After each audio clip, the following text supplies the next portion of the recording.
Hey folks, thanks for joining me once again. Well, this time around we're going back to the United States of America where this brew is made, Founders Frootwood, which comes in at 8% alcohol by volume. Now it's a cherry ale that has been aged in oak barrels that at one stage have held both a bourbon and maple syrup. So it ought to be interesting as far as the flavor goes. Now, yeah, this is something that I first tried to get my hands on late last year and missed out on, but I scooped up a couple of bottles of this just the other day, so I'm most pleased about that. All right, enough babbling from me. Um, yeah, let's crack this one open. I'll grab the Brewed bottle opener. Yeah, Bruges is somewhere I went last year on my journey around Europe. It was an amazing place to say the least. All right, so let's pour this out into this tulip glass here.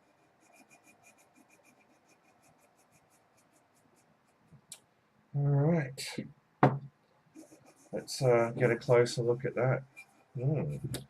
All right, well, look, as far as the appearance goes, it's very much on the amber spectrum, which I wasn't expecting, to be honest. All right, and it's quite effervescent, and yeah, you have a let's sort of look. What color is that? Well, off-white, really. Just a somewhat off-white head that's rather frothy, but dissipating quite quickly. Okay, so let's move on to the aroma. Okay. Yeah, it's quite boozy actually. Yeah, definitely picking up notes of bourbon. No maple syrup. Uh, yeah, but a lot of bourbon there. All right, time for the most important part of the review, the taste test. Cheers to you all. Let's dive into this one.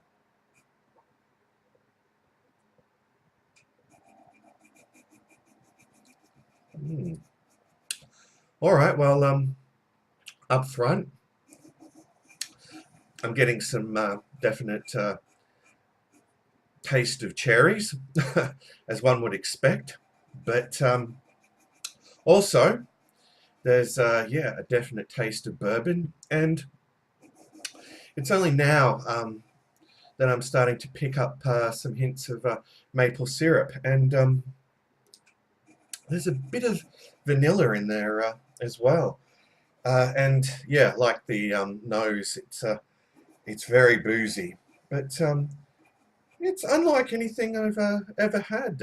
Actually, it's nothing like a creek. Yeah, just to lay that to rest. But yeah, a very interesting brew from Founders. But they're quite well renowned for making some really interesting beers, aren't they? All right, so time for another gulp.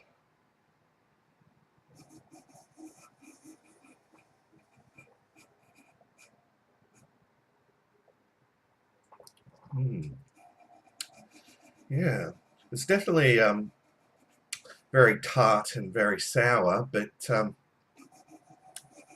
yeah, there's just so much going on flavor-wise. I mean, that that flavor of bourbon is still so prevalent. Yeah, this is a really exceptional brew.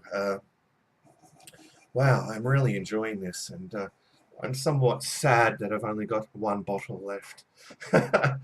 All right, so yeah, it's certainly very drinkable, but certainly not something that you could session, and unless you wanted to collapse after about three bottles of it, or have a very nice snooze. Uh, the price point here in Australia was ludicrous, but yeah, that's to be expected given that it's a craft beer. And yeah, it's ABV as well. Does result in it being taxed a little bit more heavily than your regular beers. Yeah, very sad. All right, we won't dwell on that though. And it's probably time for me to wrap this up and give it a score out of 10. So let's have one last gulp, folks.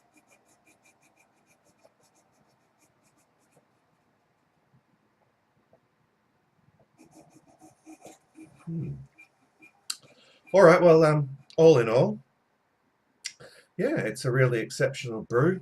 I think you should go out of your way to try it. I would love to try it on draft. That would really be something. All right, so as for a score out of 10, well, I'll probably give this a solid 9 out of 10. So there you go, folks. A 9 out of 10 for Founders Fruitwood. All right, wow. It's really something. All right, well, before I go, I want to give a huge shout out to Weebs. Yeah, I know you love Founders, and I hope this is one that you do get the chance to try if you haven't tried it already. All right, well, that's it from me. Until next time, folks, fare thee well, all.